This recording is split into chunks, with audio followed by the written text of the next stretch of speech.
신약 성경 365쪽입니다. 히브리서 11장 17절입니다.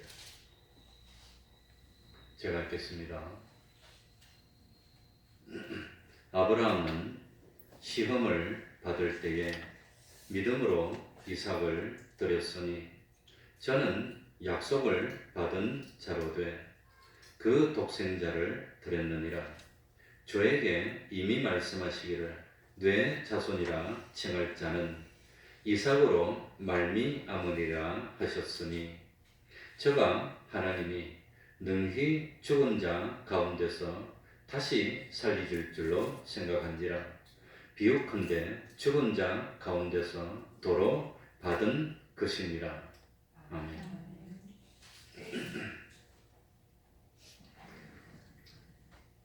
누가 뭐라 하더라도 믿음의 조상은 아브라함입니다.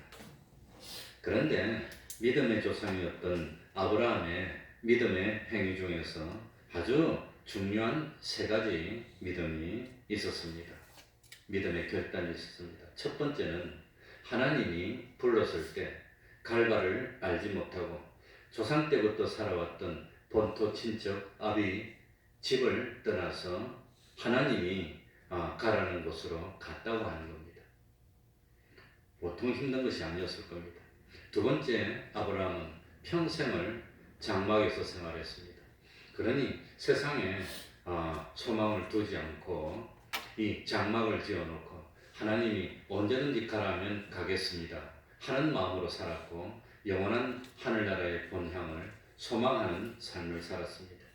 그리고 세 번째로 아브라함의 믿음은 독자 이삭을 번제로 바치라고 그랬을 때 하나님의 말씀에 순종하여서 바쳤다고 하는 겁니다.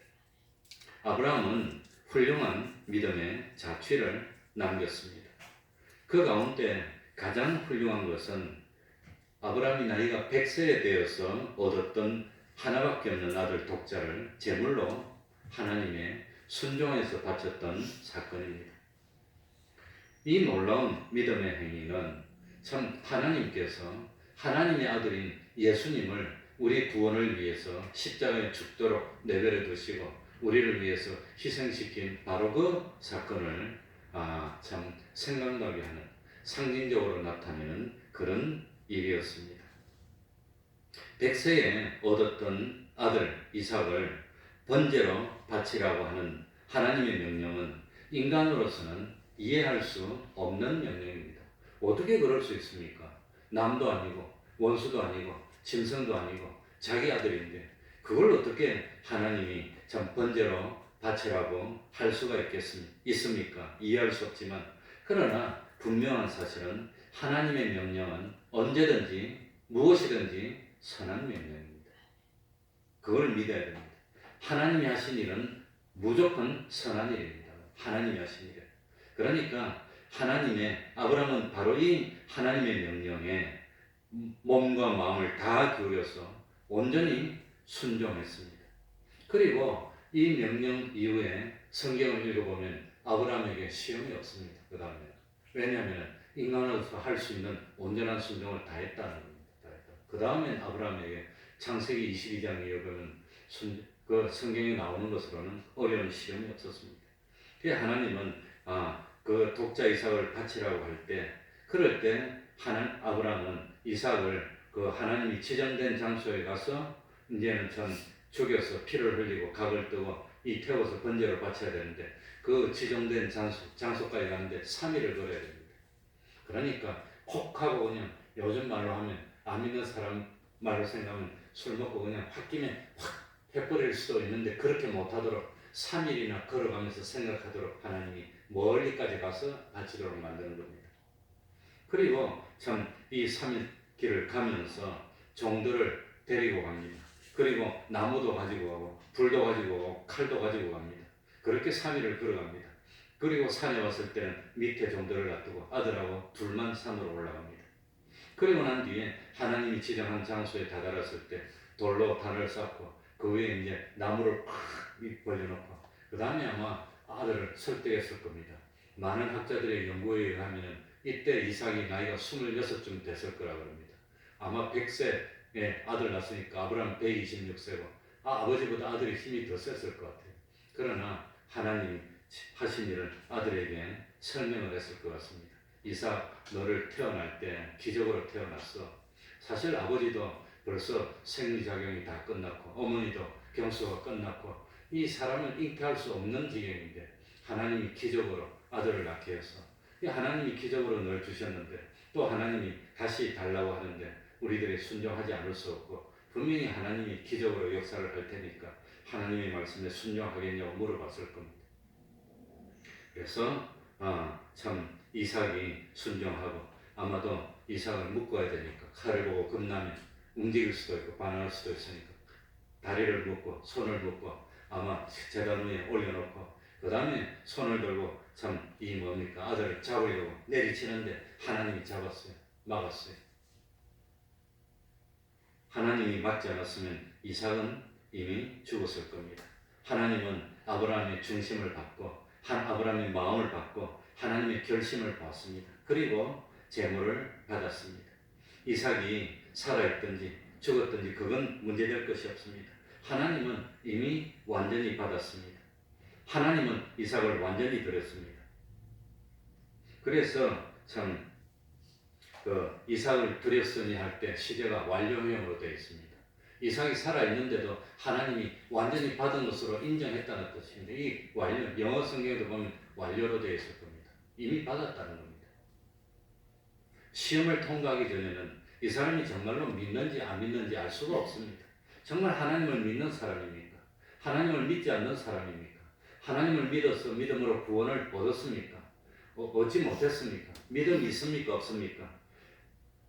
시험을 하지 않으면 알 수가 없는 겁니다. 그러니까 이 시험의 이 현실은 고통이 아닙니다. 하나님께 인정받을 수 있는 기회입니다.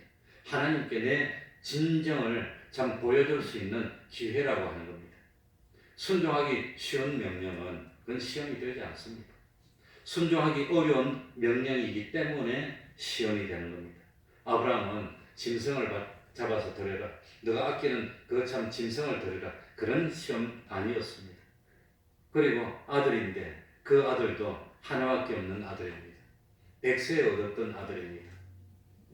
그 아들을 바치라고 하는 것도 참 제사장으로 바치라든지 목회자로 바치라든지 그런 바치는 게 아니라 죽여서 번제로 바치라고 그랬습니다. 이해가 되지 않았지만 도무지 이해가 되지 않았지만 아브라함은 하나님을 믿기 때문에 순종하였습니다. 하나님과의 참 약속과 하나님의 명령에 모순되어 보이지만 그 모순까지도 하나님이 해결해 주실 것을 믿었고 그리고 아브라함은 순종했습니다.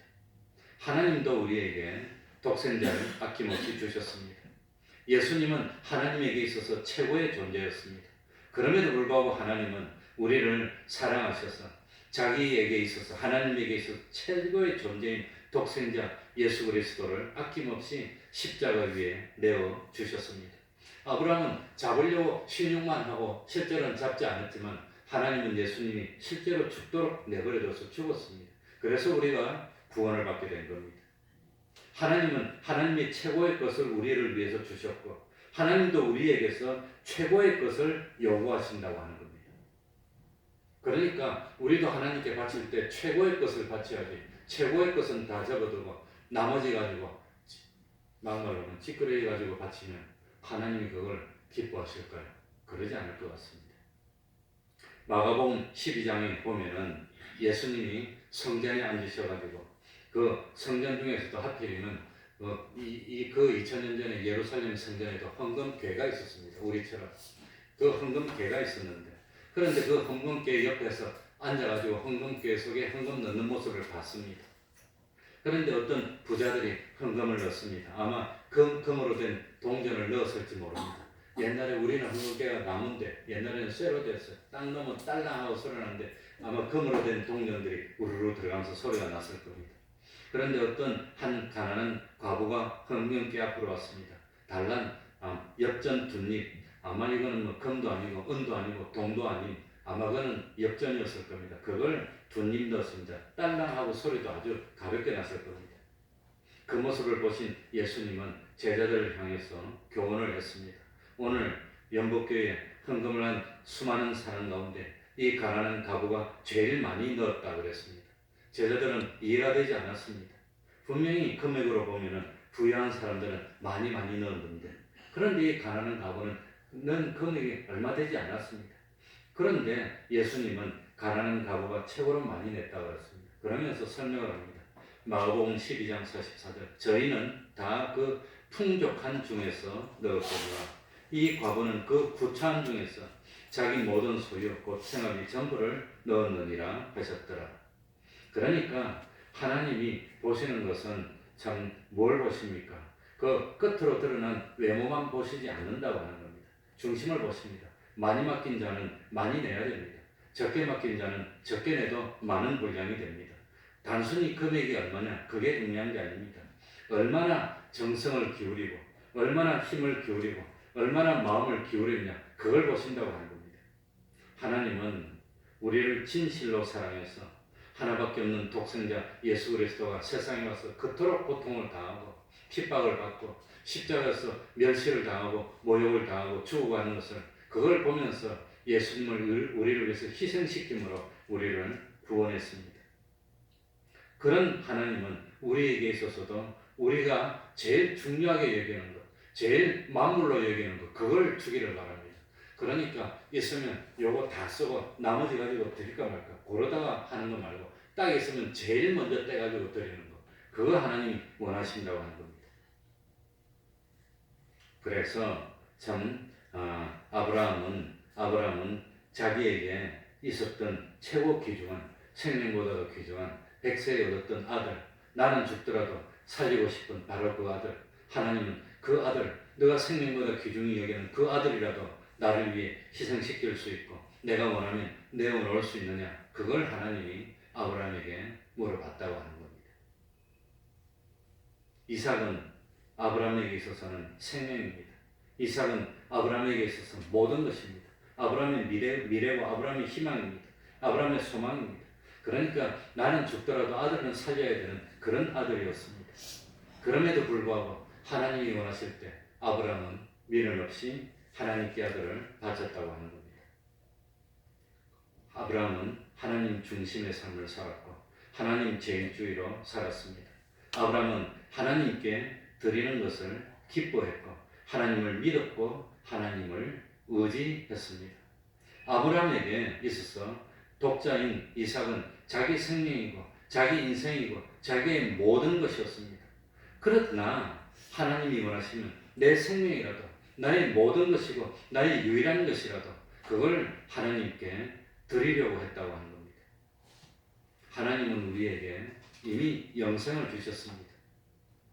이제 하나님이 원하시면 하나님이 기뻐하신다면 난 하나님을 위해서 못할 것이 없는 그런 믿음이 될 수 있느냐 없느냐, 그걸 봅니다. 실제로 하나님은 이삭을 죽이도록 하지 않았습니다. 이삭이 정말로 아들이라도 바칠 수 있나 그 마음을 시험해 봤습니다.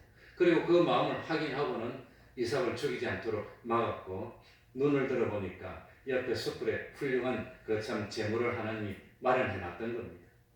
여호와 이레입니다. 하나님은 무지막지한 그런 하나님 아닙니다. 그래서 아브라함은 제일 첫 번째 어떤 믿음이냐, 하나님 중심의 믿음, 하나님 제일주의의 믿음인데 하나님 그걸 원하신다고 하는 겁니다. 하나님 제일주의라고 하는 것은 아브라함에게 있어서 하나님을 믿고 섬기는 것보다도 더 중요한 것은 없다는 뜻입니다. 세상에서 무엇보다도 최고로 중요한 것 한 가지 뭡니까? 하나님을 믿는 믿음입니다. 그 믿음은 양보할 수 없습니다. 심지어 나 생명은 양보할 수 있고 내 인생도 양보할 수 있지만 하나님을 믿는 믿음은 양보할 수 없습니다. 왜냐하면 하나님은 영생이시니까, 하나님은 전능이시니까, 하나님은 창조주시니까, 하나님은 심판주시니까, 하나님은 나의 모든 것이니까. 세상에 귀중한 것이 많습니다. 가족도 귀중하고 재물도 귀중하고 건강도 귀중하고 생명도 귀중하지만 이 모든 것보다도 하나님을 더 귀중하게 여기는 것, 하나님은 바로 그 믿음을 원하신다는 겁니다. 그거 원합니다. 17절 다시 한번 읽어볼까요? 아브라함은 시험을 받을 때에 무엇으로? 믿음으로. 이 믿음으로 이삭을 드렸으니 저는 약속을 받은 자로 된 그 독생자를 드렸느니라. 그러니까 이 내용이 창세기 22장에 나옵니다. 우리가 잘 아는 대로 하나님은 아브라함을 시험합니다. 왜 아브라함을 시험하려고 했을까요? 아브라함의 믿음이 어떤 믿음이라는 것을 보여주기 위해서. 그래서 우리에게 알려주기 위해서 하나님이 원하는 믿음이 어떤 거냐. 그래 하나님은 아브라함을 올무에 넣어서 파멸시키려고 하는 그런 시험 친 게 아닙니다. 아브라함을 인정해주고 아브라함을 세워주고 아브라함을 우뚝 세워서 그야말로 참 이렇게 빛나는 자로 만드시기 위해서 연단하는 시험을 했다는 겁니다. 그래서 실제로 창세기 22장 이후에 보면 아브라함이 어려움이 없고 평탄한 삶을 살고 그리고 아마도 이후에 한 50년을 편안하게 살다가 하나님의 부르심을 받고 아브라함이 아마 175세인가 그때 하나님의 부르심을 받습니다. 그러니까 참 하나님이 우리를 시험하는 목적은 우리 속에 있는 믿음의 씨앗을 확실하게 끄집어내서 그걸 연단해서 온전한 믿음으로 자꾸 만들어 나가기 위해서 시험하고 그런다고 하는 겁니다. 그래서 아브라함은 믿음으로 시험을 무사히 통과했고 무한한 축복을 받았고 영광을 누리게 됐고 이 이후에도 참 어쨌든지 50년을 더 살면서 또 자기 아내 사라가 죽고 난 뒤에 다시 결혼을 해서 자녀를 아마 많이 얻고 행복을 누리다가 갑니다. 우리는 일생 동안 작은 시험도 거치고 큰 시험도 거치고 시험이 없는 현실은 없습니다. 모든 것이 시험입니다. 언제 어떤 시험을 치를지는 모릅니다. 그러나 분명한 사실은 우리가 만나는 모든 시험은 하나님이 우리의 믿음을 저울질해보고 우리의 믿음을 인정해주고 복을 주기 위한 시험입니다. 하나님이 우리에게 원하는 것은 믿음입니다. 믿음. 예수님이 세상에 오셔서 야단칠 때 믿음이 없어서 야단쳤고 믿음이 적어서 야단쳤습니다. 너희는 왜 그래? 일을 잘 못하니? 왜 돈도 잘 못 버니? 왜 공부를 못하니? 예수님 그런 걸로 야단친 적이 없습니다.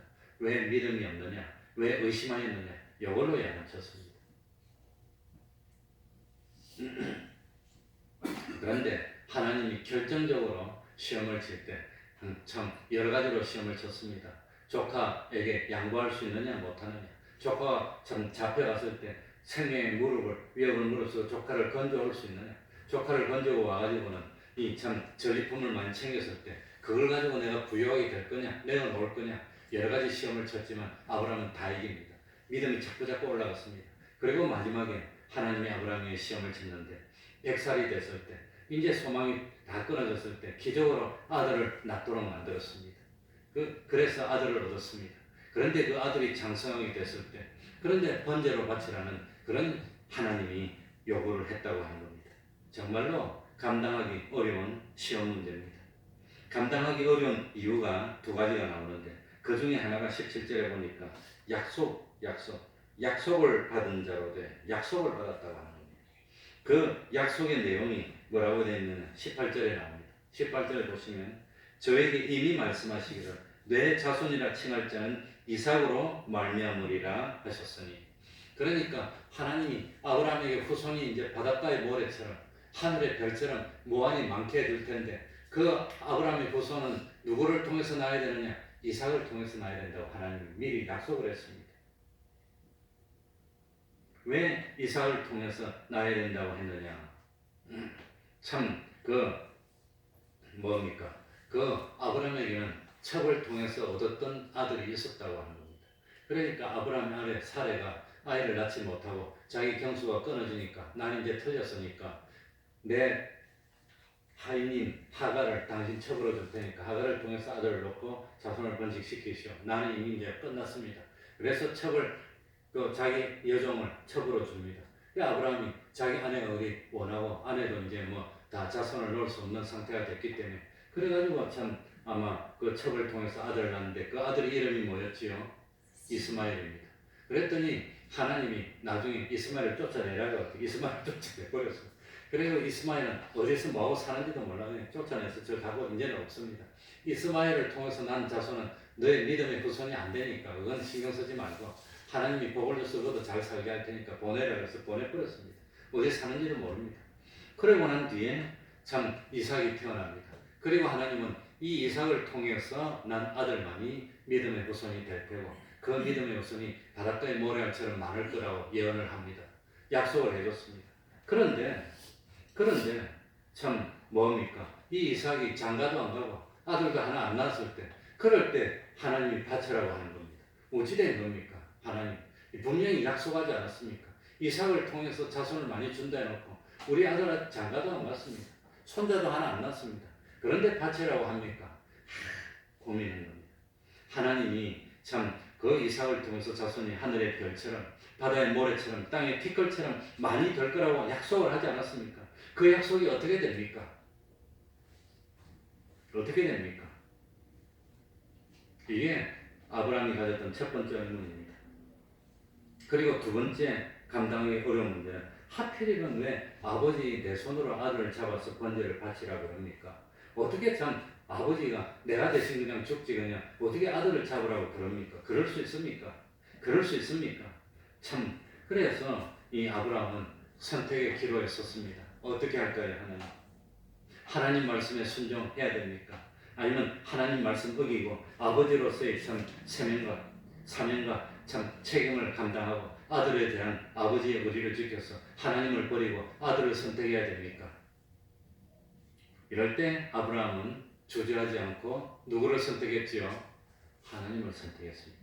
그래서 아브라함은 아들 이삭을 번제로 바치려고 했는데 바로 그 아들 이삭은 제일 오래 살았고 아브라함보다 오래 삽니다. 그리고 평생 동안 어려움 없이 삽니다.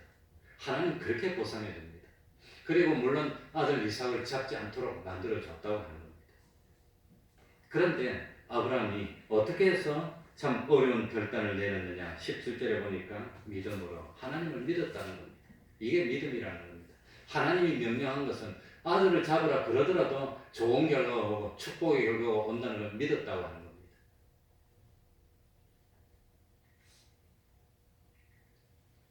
솔직히 말해서 하나님이 이삭을 태어나게 할 때도 기적으로 태어났습니다. 아내는 이미 10수년 전에 벌써 다 경수가 끊어졌고 아들을 낳을 수가 없어요. 그런데도 하나님이 기적을 통해서 아들을 주셨으니까 아들을 잡으라고 하면 이삭을 통해서 자손을 많이 번성하게 해준다고 했으니까 그러니까 하나님이 분명히 이 약속을 이루어 주실 거예요. 이 약속을 이루어 주실 거예요. 어떻게 이루어지는지 모르겠지만 무조건 믿는 겁니다. 하나님이 말씀했으니까 믿는 겁니다. 그냥 자기 주장이고 자기 고집이고 자기 확신이 아닙니다. 하나님이 말씀했으니까 믿는 겁니다. 그게 믿음이라고 하는 겁니다. 아브라함에게 있어서 이삭이 너무나 소중한 존재였지만 아브라함에게 있어서는 이삭보다도 더 소중한 존재가 딱 하나 있는데 그게 누구란 말입니까? 그게 하나님이었다는 겁니다. 그게 하나님입니다. 아무리 이삭이 소중하지만 이삭보다도 하나님이 더 소중합니다. 이삭은 너무너무 소중한 자기 생명 같은 그런 존재였지만 하나님보다 앞설 수는 없다는 겁니다. 그게 하나님 중심이고 하나님 제일주입니다. 하나님은 원하시면 이삭을 10명으로 늘려서 다시 아들로 줄 수도 있지만 하나님을 배반하면 하나님 이삭도 불러가 버리고 자기도 불러가 버리고 다 불러가면 아무것도 안 남는 겁니다. 그래서 성경에 보면은 뭡니까? 엘리야 때에 가뭄이 들었습니다. 아니 엘리사 때구나. 엘리사 때 가뭄이 들었어. 그래가지고 참 갔더니 어떤 과부가 한 사람이 있고 아들하고 있는데 보니까 먹을 것이 없어가지고 그 엘리사가 가가지고 내가 배고프니까 떡을 좀 만들어 오라 그러니까 그 여자가 하는 말이 우리가 가진 게 요 한 움큼밖에 없고 이거 가지고 떡 만들어서 나하고 아들하고 먹고 그 다음엔 없으면 죽으려고 작정했으니까 당신한테 줄 게 없다고 그래도 나한테 그 떡 만들어 가져오라 그래서 그 하나밖에 없는 거 그 하나밖에 없는 거 그걸 빼앗아 먹어야 꼭 양이 찹니까 그거 다른 데 가서 먹지. 그런데도 그 하나밖에 없어서 그걸 가지고 자기하고 엄마가 먹고 이제는 없으면 죽으려고 했는데 그걸 가지고 먼저 하나님의 사람이 자기를 섬기라고 그랬습니다. 하나님이 이렇게 매몰찰까? 하나님의 인정도 이렇게 없을까? 그래서 제가 가만히 생각해 봤습니다. 왜 그랬을까? 그래서 솔직하게 생각하면 밥 한 그릇 더 먹고 죽으면 뭐 별다릅니까? 밥 한 그릇 더 먹고 죽거나 덜 먹고 죽거나 죽으면 똑같은 거지 뭐. 어차피 먹을 거 없어서 죽을 건데 밥 한 그릇 더 먹고 죽으면 뭐합니까 그거. 그런데 그 마지막으로 남은 밥 한 그릇 그걸 하나님께 드리면 자기 생명을 드린 겁니다. 다 드린 겁니다. 하나님 그거 요구한 겁니다. 부활이요 생명인데. 그래가지고 엘리사가 밥 드리라 그랬더니 순종해서 하나님께 드렸더니 그 다음에는 3년 6개월 가뭄이 끝날 때까지 통속에 밀가루 안 떨어지는 걸 꺼냈는데 보니까 또 있어. 그 다음 또 해 먹고 이제 먹을 거 죽을란다 싶어서 보니까 또 있어. 또 그랬어. 그런 복을 주시기. 그러니까 하나밖에 없는 그거 하나님께 바쳐라 그랬을 때는 그거 바치니까 그게 다음에 없이 끝까지 나오게 해주는 거예요. 이삭을 바쳐라고 했을 때는 그 이삭이 100배로 잘 되게 해주시고 아브라함도 고생 많이 했고 그 이삭의 아들 야곱도 고생 많이 했지만 이삭은 고생을 안 합니다. 그래 복을 주시기 위해서 그런 하나님이 요구하실 때는 분명히 좋은 겁니다. 그러니까 하나님의 명령에는 무조건 순종하는 겁니다. 아브라함은 순종했다고 합니다. 이게 하나님의 제일주의라고 하는 겁니다. 하나님이 기적으로 이삭을 주셨는데 그 이삭을 사랑한다고 이삭 때문에 하나님을 배반할 수 있어? 말이 안 됩니다. 이삭을 바치면 하나님은 기적으로 이삭 줬는데 또 기적으로 이삭을 더 주시지 그럼 안 주실 리가 있습니까? 마찬가지 원리입니다. 직장을 못 구해가지고 얼마나 하나님께 기도를 했는지 요즘 직장 구하기가 조금 힘드니까 하나님 좋은 직장 주십시오. 직장 주십시오. 직장 주십시오. 열심히 기도해서 직장을 줬더니 그 직장에 매달려서 직장 때문에 주일도 안 지키고 그 직장 때문에 하나님께 충성도 안 하면 하나님 직장 놔두겠습니까? 똑같은 겁니다. 하나님이 직장 달라고 그래서 기적으로 직장을 줬더니 그 직장에서 충성한다고 교회도 안 나오고 충성도 안 하고 그러면 하나님이 그 직장을 놔두겠어요? 나 같으면 괘씸하니까 직장을 팍 없애버리겠어요. 건강이 없어가지고 하나님 건강하게 해달라고 건강 달라고 이 병만 고쳐주시면 충성하겠다고 열심히 기도해서 기적으로 건강을 줬더니 이제 건강한 몸으로 나가서 돌아다니고 구경하고 다닌다고 교회도 안 오고 그러면 하나님이 건강을 놔두겠습니까? 같은 원리입니다. 하나님 내 평생에 돈이 없어 한이 맺혔는데 하나님 좀 물질의 복을 좀 주면 안 되겠습니까? 그래서 하도 매달리니까 그래 물질 좀 줄게. 하나님 물질을 줬어. 물질이 많아지니까 야 놀러 다닌다고 교회도 안 오고 그러면 하나님 때문에 기적으로 물질을 줬는데 그 받은 물질 그것 때문에 하나님을 배반하면 하나님 놔두겠습니까? 같은 원리입니다. 이삭은 애당초 얻을 수 없었던 조건이었습니다. 경수도 다 끊어졌습니다. 하나님이 기적으로 이삭을 줬습니다. 그리고 이삭을 바쳐야 했는데 하나님 주신 이삭을 사랑해서 하나님을 배반할 수 있어? 그럴 수 없다는 겁니다. 우리는 그런 모순 속에 살고 있습니다. 다 그러고 있습니다. 하나님 아버지 그러면 직장을 주신다면 그래 제 대학 동기가 한 명 있는데 그 별명이 또라이입니다. 배또라이입니다. 이름이 배철환입니다. 한양대학교 영문과를 나왔어. 저하고 같이 나왔어요. 영과 80학번입니다. 저는 재수를 했고 그 친구는 재수를 안 했는데 그래가지고 목포에 있는 어떤 조선소에서 평생 일하다가 재작년인가 작년에 명예퇴직당해서 조선업이 팍 떨어지니까 제일 고참이고 월급 많이 받으니까 명퇴시켜서 올라왔어요. 그래가지고 아버님 돌아와서 내 초상집에 갔는데 타일 붙이는 기술을 배울까 미장 기술을 배울까 먹고 살긴 살아야 되고 명퇴해가지고 나이가 이제 50대 후반이 돼서 그 참 어디 취직할 데는 없고 그래가지고 무슨 기술 배우러 다니까 그러다가 가만히 생각해 보니까 그래도 공부하는 게 제일 쉬웠겠니까 공무원 시험을 한 1년 공부해서 그거 공무원에 합격했대. 몇 달 전에 합격했다고 연락이 왔어요. 그래가지고 또 물어보니까 그냥 시험 치서 점수만 합격시켜주는데 그 대신 정년 퇴직이 몇 살인지 몰라도 퇴직할 때까지 몇 년 동안 일하고 그냥 그만두는 거예요. 출근한대 지금. 웃겨. 하나님께 그래도 하나님 아버지 기회를 주십시오. 주십시오 해갖고 한 1년 열심히 공부했더니 공무원 시험 합격해서 늦은 나이로 그랬더니 그것 때문에 주일도 안 지키고 그 친구도 참 신앙이 좋습니다. 집사님 자기 안수집 사람입니다. 신앙이 좋은데 합격하게 해줬더니 그것 때문에 주일도 안 지키고 하나님을 배반해. 하나님 놔두겠어요? 안 되지. 그러니까 참 하나님이 우리를 복 줬는데 그 복 준 거 그것 때문에 하나님을 배반하게 되면 안 된다고 하는 겁니다. 아브라함이 그걸 깨달았습니다. 그걸 알았어요.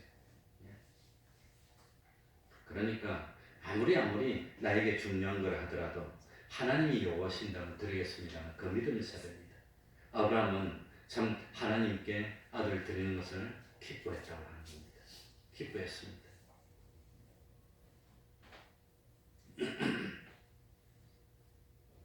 어떤 의사가 있었습니다. 의사는 이참 집안이 가난한데 정말 열심히 노력해서 의사가 됐습니다. 그래가지고 그 의사가 돼가지고 빚을 내서 병원을 개업했습니다.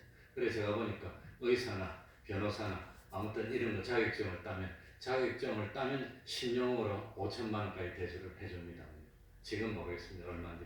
아마 작년인가 몇 년 전만 해도 딱 자격증을 따면 그 순간 자격증 보여주면 대출을 해줍니다. 그래 대출을 받아가지고 일단 동네 병원을 의료원을 하나 차렸습니다. 빚은 자꾸 늘어나는데 손님이 많이 안 오니까 이 의사가 안달이 났어. 안달이 나가지고 그래가지고 참 하나님께 참 기도를 했습니다. 하나님 환자를 많이 보내주십시오. 빚이 자꾸 늘어나는데 어쩝니까? 이 큰일 났습니다. 의사인데 이거 체면도 못 살리고 파산하게 생겼습니다. 하나님 환자를 많이 보내주십시오. 막 기도했는데 기도하면서 자꾸 기도하다 보니까 이상해. 환자를 많이 보내달라고 하는 것은 사람들이 다 아프게 해달라는 그런 뜻인데 하나님 우리 내 주위에 있는 사람이 다 아파갖고 결국에서 병원으로 다 오게 해주십시오. 이런 기도가 돼서 이 기도가 옳은 건가 나쁜 건가 이 기도가 옳은 것이 아니라는 생각이 들더랍니다. 그래서 고민하다가 하나님께 그럼 어떻게 기도를 해야 됩니까? 그랬더니 성령으로 감동을 시켜서 가르쳐 주더랍니다. 환자를 많이 참 오게 해달라고 그렇게 기도를 하지 말고 참 병원문을 들어오는 사람들에게 진정으로 참 어떻게 하면 돈을 많이 빼앗을까 그런 거 궁리하지 말고 어떻게 하면 하나님의 사랑으로 열심히 사랑을 해서 이 사람이 정말 참 건강한 몸이 되게 할 수 있을까 그걸 위해서 열심히 기도하라고 그런 감동이 들더랍니다. 그러니까 직업이 장의사 하는 사람은 손님이 많게 해주세요 하면 다 죽으라는 소리예요. 빨리빨리 죽었어. 그런 기도를 어떻게 하겠어요. 그래가지고 생각을 바꾸고 내가 오늘 환자에게 어떻게 하면 이 사람을 속여서 참 돈을 많이 뽑아낼까 그거 하지 말고 주님의 사랑으로 진정 이 사람을 사랑해서 건강하게 해주고 하나님의 참 사랑받는 사람으로 만들어주고 그렇게 내가 하겠습니다 하고 열심히 기도했더니 그래서 오는 사람에게 돈 생각 안 하고 정말로 사랑으로 설명하고 감사주고 친절하게 했더니 손님이 막 늘어나더니 병원이 금방 그냥 빚 갚고 부자가 됐다고 그래요. 그렇답니까? 그러니까 참 그 뭡니까? 하나님이 들으라 할 때는 복을 주겠다는 뜻입니다. 복을 주겠다. 그래서 아브라함은 하나님을 의지했습니다. 19절 한번 읽어보고 마치겠습니다. 그래가지고 아브라함이 고민을 하다가 깨달았는데 뭘 깨달았냐? 19절입니다. 다 같이 저가 시작. 저가 하나님이 능히 죽은 자 가운데서 다시 살리실 줄로 생각합니다. 비웃건대 죽은 자 가운데서 도로 받은 것입니다. 분명히 하나님이 약속을 했습니다. 이삭을 통해서 자손이 번성케 해주겠다. 그런데 이삭이 장가도 안 갔습니다. 그런데도 번제로 바치라고 그래요. 그래서 아브라함이 가만히 생각해 보니까 어차피 이삭을 받을 때도 기적으로 바쳤는데 이삭을 통해서 자손이 많이 날 거라고 생각했으니까 아마 이삭을 바쳐서 번제로 드리면 하나님 이삭을 다시 부활시켜가지고 그래가지고 참 자손을 많이 해줄 거야. 이걸 깨달았단 말입니다. 그래서 아브라함이 깨달은 것이 무슨 신앙이지요? 부활의 신앙이라는 겁니다. 죽여도 하나님이 살려줄 거라는 겁니다. 그걸 믿었어요. 부활의 신앙을 깨달았습니다. 그래서 참 하나님의 이 말씀이 무슨 아닙니까? 이삭을 통해서 자손을 많이 해주겠다고 분명히 약속해 줘놓고 그 다음에 이삭을 번제로 바치라고 하는데 하나님 약속이 어떻게 됩니까? 어떻게 되면 인간의 생각으로 하면 그 약속이 안 어겨지는 것 같지만 하나님의 생각으로 하면 죽어나 사나 똑같은 겁니다. 죽어도 살리고 또 살아도 또 살리고 살아있어도 부르면 가는 거고 그러니까 하나님 인간의 생각으로 인간의 수준에서 생각할 필요가 없어요. 하나님은 없는 가운데서 창조하시는 하나님이니까 주시면 다 된다고 하는 겁니다. 그래서 참 이 사실을 깨닫고 아브라함은 기쁨으로 아들을 바치려고 했는데 하나님은 그 아브라함의 마음을 보고 잡으려고 했을 때 말렸습니다. 이미 받은 겁니다. 그래서 하나님의 말씀은 그렇게 희한합니다. 여기 보면은 그 뭡니까? 그 17절에 아브라함이 시험 받을 때 믿음으로 이삭을 드렸으니가 완료로 되어 있다고 하는 겁니다. 완료. 그러니까 실제로 죽이지는 않았지만 이미 하나님은 완전하게 받으셨다고 하는 겁니다. 이런 거 보면 참 소름 돋을 정도로 성경 말씀이 끔찍합니다. 어떻게 이럴 때는 시제를 완료로 썼을까? 우리말에는 완료 시제가 없지만 이 말에는 완료가 분명히, 그러니까 이미 잡으려고 했을 때 막았는데 물론 하나님이 완전하게 바친 것으로 인정을 했다는 겁니다. 희한합니다. 그래서 사실 19절 끝에 보니까 이삭은 죽은 자 가운데서 어떻게 했단 말입니까? 도로 받은 것이라는, 죽은 자 가운데서. 그러니까 아브라함은 고민하다가 하나님의 앞에서 부활의 신앙을 깨닫게 됐고 시험을 이겨냈습니다. 우리들 눈앞에도 난간이 많이 있을 수 있습니다. 아무리 난간이 많이 있고 인간의 생각으로는 아무리 불가능하게 보인다 할지라도 하나님은 없는 가운데 창조하신 하나님임을 믿습니까? 그 하나님을 믿고 하나님에게 순종하면 기적 같은 삶이 오게 될 줄 압니다. 기도하겠습니다. 하나님 아버지 감사드립니다. 참 아브라함은 하나님 중심으로 살았습니다. 이 세상에서 하나님보다 귀중한 것이 없고 하나님의 명령에 순종하는 것보다도 더 중요한 일이 없음을 행동으로 나타내 보였고 마침내 하나님에게 인정을 받았고 그래서 믿음의 조상이 됐습니다.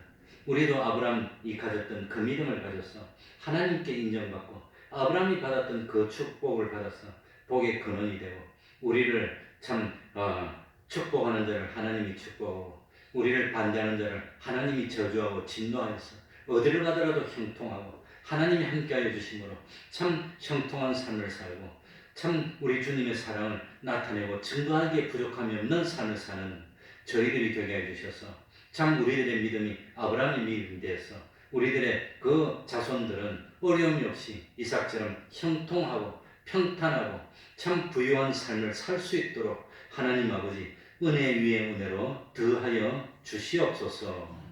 내일도 참 행사가 있습니다. 많이 참석하게 해주시고 기쁨이 넘치게 하여 주시고 주님 안에서 즐거운 교제를 누리고 또 하나님을 믿는 믿음이 더욱더 성장할 수 있도록 하나님 아버지 동행하시고 지켜 주시옵소서. 예수님 이름으로 기도하옵나이다. 아멘. 찬송하겠습니다.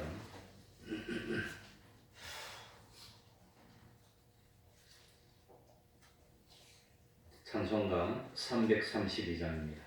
332장입니다.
그 속에서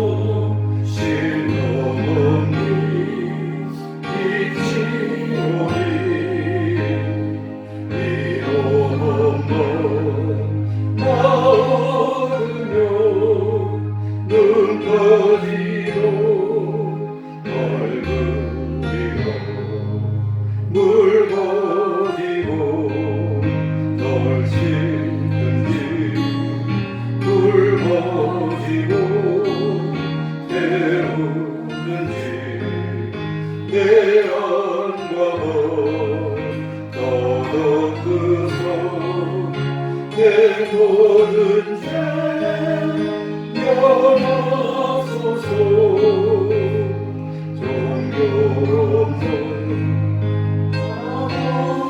종교롭소 죄질 생각 다 버려도 주 앞에서 정결하고 자랑치는 모토리로 물 가지고 널 씻든지 불 가지고 태우든지 내 안과 더덕 그서 내 모든 죄 면하소서.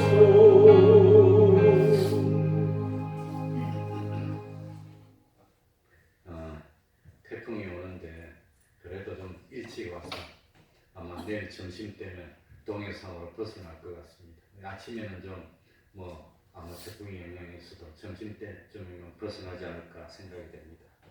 어쨌든지 하나님께서 적절하게 날씨도 주시고 또 행사가 주님 은혜 안에서 잘 진행될 수 있도록 기도해 주시기 바랍니다. 저는 좀 일찍 출발합니다. 9시 반 전에 먼저 출발해서 아마 전동교회로 가서 그 기도원 열쇠를 얻어서 가야 됩니다. 그러니까 그리 아시고 모여서 아무튼 우리 최영만 집사님하고 고선영 권사님이 잘 의논해서 적절하게 출발했으면 좋겠습니다. 그리고 거기 가서 허브 아일랜드 가서도 개별 행동하지 마시고 차 단위로 그러니까 같은 차 타고 오신 분들은 같이 이렇게 단체로 다니시면서 혹시라도 저녁에 올 때 좀 밀릴 수도 있습니다. 공휴일이라서 또 비가 와서 안 밀릴 수도 있으니까 좀 사정상 빨리 와야 되는 그런 경우도 있을 것 같아서 빨리 와야 되는 그런 경우가 있으면 자기 같이 타고 온 분들하고 의논해서 이렇게 협조해서 단체로 이렇게 행동했으면 좋겠습니다. 그래서 나고자나 혹시 빠지는 사람이 없도록. 그럼 오늘 우리 두 분이 준비 많이 하셨는데 다 된 겁니까? 이제 좀 넉넉하게 준비를 해야 되는데 부족하지 않도록. 아무튼 감사합니다. 그러면 주기도문으로 예배를 마치도록 하겠습니다. 하늘에 계신 우리 아버지여, 이름이 거룩히 여김을 받으시오며 나라의 임하옵시며 뜻이 하늘에서 이룬 것 같이 땅에서도 이루어지이다. 오늘날 우리에게 일용할 양식을 주옵시고 우리가 우리에게 죄 지은 자를 사하여 준 것 같이 우리 죄를 사하여 주옵시고 우리를 시험에 들게 하지 마옵시고 다만 악에서 구하옵소서. 대개 나라와 권세와 영광이 아버지께 영원히 있사옵나이다. 아멘.